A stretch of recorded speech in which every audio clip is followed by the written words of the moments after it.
Hello my dear friends, મારું નામ રાજા રિદ્ધિ અને સ્વાગત કરું છું આપનું કોમ્પિટિટિવ ડીજી ક્લાસ ચેનલમાં. ફ્રેન્ડ્સ, આપણે બંધારણનો એક પાર્ટ એટલે કે ફર્સ્ટ પાર્ટનો વિડિયો મૂકી દીધો છે. આજે આપણે સેકન્ડ પાર્ટનો વિડિયો જોવાનો છે અને એ વિડિયો છે કે ભારત અને પાકિસ્તાનનું વિભાજન કઈ રીતે થયું હતું. એક વિડિયો એટલે કે કેબિનેટ મિશનનો વિડિયો આપણે મૂકી દીધો છે. જેને ન જોયો હોય એ જોઈ લેજો, આપણી ચેનલ ઉપર અવેલેબલ છે. આગળ વધીએ અને એ પહેલા મેં તમને 3 ક્વેશ્ચન પૂછેલા હતા, એના જવાબ આજે તમને ક્યાંક ને ક્યાંક વિડિયોમાં ભટકાશે તો ધ્યાનથી જોજો વિડિયો. ઓકે, સૌથી પહેલા તો ભારત અને પાકિસ્તાનનું વિભાજન ક્યારે કરવાનું નક્કી કર્યું તો કે 16મી ઓગસ્ટ 1946 ના દિવસે, જે આપણે લાસ્ટ વિડિયોમાં પણ જોયેલું છે કે મુસ્લિમ લીગ દ્વારા સીધા પગલા દિવસ ઉજવવામાં આવેલો હતો અને તેના લીધે ઘણી પણ માનહાનિ થઈ હતી. તેના લીધે આપણા રાજકારણમાં શૂન્યાવકાશ આવી ગયો અને ફાઇનલી બધાએ ભેગા થઈ અને એવું નક્કી કર્યું કે ભારત અને પાકિસ્તાનનું વિભાજન થશે. ઓકે, તો ચલો આપણે શરૂ કરીએ કે ભારત અને પાકિસ્તાનનું વિભાજન કઈ યોજનાને આધારે થયું. પહેલો પ્રશ્ન તમને પૂછાઈ શકે કે ભારત અને પાકિસ્તાનનું વિભાજન કઈ યોજનાને આધારે થયું, તો એમાં તમારો આન્સર છે કે માઉન્ટ બેટન યોજના, જેને કહેવામાં આવે છે બાલ્કન પ્લાન. માઉન્ટ બેટન યોજના, જેને કહેવાય છે બાલ્કન પ્લાન, કયા દિવસે તો કે 3 જૂન 1947 ના દિવસે માઉન્ટ બેટન દ્વારા આ યોજના રજૂ કરવામાં આવેલી હતી. કયા દિવસે ફ્રેન્ડ્સ, તો કે 3 જૂન 1947 ના દિવસે બાલ્કન પ્લાન, અને એનું બીજું નામ છે માઉન્ટ બેટન યોજના. ઓકે, હવે આ યોજનામાં શું શું લખેલું હતું એ પણ આપણા માટે ખૂબ કામનું છે. તો કે સૌથી પહેલા એ કે ભારત અને પાકિસ્તાનનું વિભાજન થશે. ભારત અને પાકિસ્તાને સંયુક્ત ભારતમાંથી બે અલગ દેશનું વિભાજન થશે. ઓકે, એના સિવાય બંને દેશ પોતપોતાનું બંધારણ ઘડશે. જ્યારે બંધારણ સભા માટે સૌથી પહેલી ચૂંટણી થઈ હતી ત્યારે તેમાં કોંગ્રેસ અને મુસ્લિમ લીગ વાળા અને અન્ય પક્ષવાળા બધા સાથે હતા. હવે એવું નક્કી કરવામાં આવ્યું કે મુસ્લિમો પોતાનું અલગ બંધારણ બનાવશે, પોતાના અલગ દેશ પાકિસ્તાન માટે. એના માટે એવું નક્કી કર્યું કે બંને દેશ પોતપોતાનું અલગ અલગ બંધારણ ઘડશે અને પ્લસ પોતપોતાની અલગ અલગ બંધારણ સભા હશે, પોતાને અનુકૂળતા રહે એવી રીતે. ત્રીજું જોઈએ તો કે આ સીમા નિર્ધારણ કોણ કરશે? ભારત અને પાકિસ્તાન એવી રીતે અલગ અલગ ભાગલા પડશે તો આની સીમાઓ કોણ નક્કી કરશે? તો એના માટે સીમા નિર્ધારણ અથવા તો સરહદ કમિશન, આ બે વસ્તુ તમારે ખાસ યાદ રાખવાની કે ભારત અને પાકિસ્તાનનું વિભાજન કયા કમિશન દ્વારા થયું, તો કે સીમા નિર્ધારણ અને સરહદ કમિશન. બે જવાબ આવે, સીમા નિર્ધારણ અને સરહદ કમિશન. એના સિવાય કેવી રીતે વિભાજન કરશે? તો કે રાજ્યની જનસંખ્યાને આધારે. એમને તો વિભાજન નહીં કરે, કઈક તો ક્રાઇટેરિયા રાખ્યો હશે. તો એ ક્રાઇટેરિયા કયો? તો કે રાજ્યની જનસંખ્યાને આધારે કે કયા રાજ્યમાં કયા લોકોની જનસંખ્યા વધારે છે એ પ્રમાણે નક્કી થશે કે કયો ભાગ પાકિસ્તાનમાં જશે અને કયો ભાગ ભારત પાસે રહેશે. ઓકે, તો એ રાજ્યની જનસંખ્યાને આધારે નક્કી થશે. હવે આ જનસંખ્યામાં કેવી રીતે નક્કી કરવામાં આવ્યું કે જે જગ્યાએ એટલે કે જે વિસ્તારમાં 50% થી વધુ મુસ્લિમોની વસ્તી હશે, 50% થી વધુ મુસ્લિમોની વસ્તી હશે, એ ડાયરેક્ટ પાકિસ્તાનમાં જોડાઈ જશે. અને એના સિવાય જે જગ્યાએ 40% થી વધુ મુસ્લિમો હશે, જે જગ્યાએ 40% થી વધુ મુસ્લિમો હશે, એ લોકોનું એટલે કે એ પ્રદેશનું વિભાજન કરવામાં આવશે. અને એવું આપણે કરેલું પણ છે, જે આપણે આગળ તમને નકશો દેખાય છે એમાં જોઈશું. પ્લસ દેશી રિયાસતો, તમને એ તો ખબર જ હશે કે જ્યારે ભારત અંગ્રેજોના તાબા હેઠળ હતું, આપણને આઝાદી મળેલી ન હતી ત્યારે દેશી રિયાસતો ઘણી બધી હતી. બ્રિટિશરો પાસે તો ઘણા પ્રાંત હતા પણ એના સિવાય દેશી રિયાસતો પણ ઘણી હતી. એના માટે અંગ્રેજોએ એટલે કે આ જે કમિશન નીમવામાં આવ્યું એને 3 અધિકારો આપ્યા. કોને? દેશી રિયાસતે. દેશી રિયાસત કોને કહેવાય? તો કે જ્યાં રાજા રજવાડાનું શાસન હજુ પણ ચાલતું હોય એને દેશી રિયાસત કહેવામાં આવે છે. તો એ દેશી રિયાસતને 3 અધિકાર આપવામાં આવ્યા. કયા 3 અધિકાર ભાઈ? કે કાં તો એ ભારત સાથે જોડાઈ જાય, અથવા તો એ પાકિસ્તાન સાથે જોડાઈ જાય, અથવા તો પોતે સ્વતંત્ર રહે. કોઈની પણ સાથે જોડાવવાની જરૂર નથી. આવું દેશી રિયાસતને અધિકાર આપવામાં આવ્યો. કયા પ્લાન દ્વારા? તો કે માઉન્ટ બેટન યોજના, બાલ્કન યોજના દ્વારા. ઓકે, નેક્સ્ટ જોઈએ તો કે મેં એક પ્રશ્ન તમને આગલા વિડિયોમાં પૂછેલો હતો કે ભારત અને પાકિસ્તાનનું સીમા નિર્ધારણ કરવા માટે કયા અધિકારીની નિમણૂક કરવામાં આવી હતી? તો તમને સૌપ્રથમ તમારા મગજમાં એ જ આન્સર આવે કે માઉન્ટ બેટન, પણ એમાં માઉન્ટ બેટન આન્સર નો આવે, એમાં આન્સર આવે અધિકારી રેડક્લિફ. શું કામ રેડક્લિફને બોલાવવામાં આવ્યા? તો કે જ્યારે ભાગલા કરવાના હોય ત્યારે કોઈ પણ પ્રદેશ છે એ ભૌગોલિક રીતે કેવી રીતે યોગ્ય રહેશે એ પણ જોવું પડે, એટલે કે ત્યાંથી આપણે જે ભૌગોલિક શાસ્ત્રીને બોલાવ્યા એનું નામ હતું રેડક્લિફ. એટલે જ ભારત અને પાકિસ્તાનની જે સીમા છે, ભારત અને પાકિસ્તાનની જે સીમા છે એનું નામ આપવામાં આવ્યું રેડક્લિફ. એટલે જ અધિકારીને બોલાવ્યા હતા, એના ઉપરથી નામ આપવામાં આવ્યું. લાસ્ટ જોઈએ તો કે આ માઉન્ટ બેટન યોજના છે, જે બાલ્કન પ્લાન છે, એનો કોંગ્રેસ અને મુસ્લિમો બંને દ્વારા સ્વીકાર કરી લેવામાં આવ્યો કે માઉન્ટ બેટન પ્લાન છે, બાલ્કન યોજના છે, એ પરફેક્ટ છે. એટલે કે હવે આ ભાઈ રેડક્લિફ આવ્યા છે, એના દ્વારા ભારત અને પાકિસ્તાનનું વિભાજન થશે. આપણે આગલા વિડિયોમાં જોયું હતું કે ચૂંટણી કઈ કઈ જગ્યાએ થઈ હતી, તો કે 11 પ્રાંત, 4 ચીફ કમિશનર ક્ષેત્ર અને દેશી રિયાસત 562. એ સમયે આપણું ભારત, સંયુક્ત ભારત આવી રીતનું હતું, જેમાં 11 પ્રાંત હતા. હવે 11 પ્રાંત કયા કયા છે એ પહેલા આપણે જોવાના છે. સૌ પહેલો પ્રાંત તમને દેખાતો હશે પંજાબ, પણ એ સમયે કેવું પંજાબ હતું? સંયુક્ત પંજાબ. કયું પંજાબ હતું? જ્યારે ભારત અને પાકિસ્તાનનું વિભાજન નહોતું થયું ત્યારે કેવું પંજાબ હતું? સંયુક્ત પંજાબ. એના પછી તમને ઉપર દેખાય છે ઉત્તર પશ્ચિમ પ્રાંત, ઉત્તર પશ્ચિમ પ્રાંત.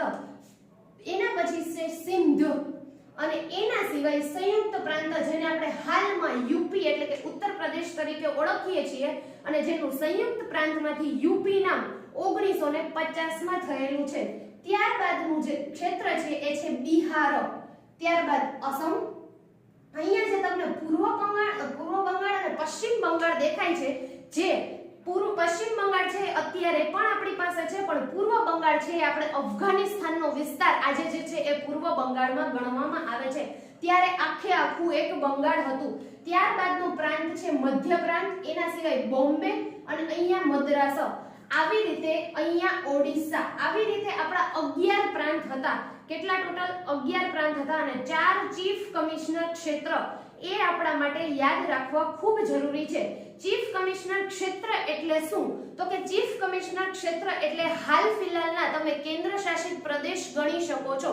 અત્યારે જેવી રીતે કેન્દ્ર શાસિત પ્રદેશનો વહીવટ ચાલે છે, જેને આપણે કેન્દ્ર શાસિત પ્રદેશ કહીએ છીએ, એવી જ રીતે એ સમયે ચીફ કમિશનર પ્રાંત ગણવામાં આવતા હતા.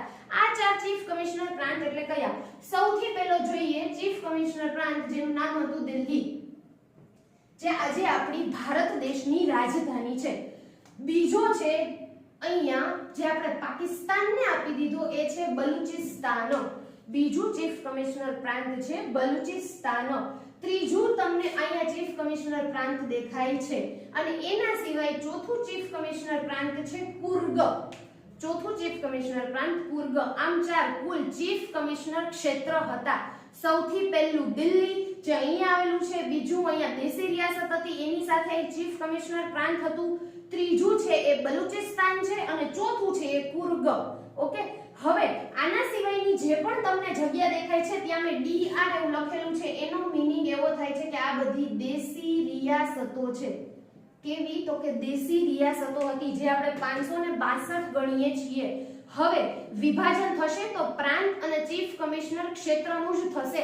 આમાં ક્યાંય દેશી રિયાસત આવશે નહીં. શું કામ? તો કે તમે આ પ્લાન જોવો છો, એમાં લખેલું છે કે દેશી રિયાસત પાસે 3 અધિકાર છે અને એની પાસે પોતાના અધિકાર છે, એ કોઈની અંડર આવતી નથી. એટલે કે એને જે પણ કરવું હોય એ પોતાની મરજીથી કરી શકે છે, કાં તો પાકિસ્તાન સાથે રહે, કાં તો ભારત સાથે રહે, અથવા તો પોતાનો સ્વતંત્ર પ્રાંત રાખી શકે છે.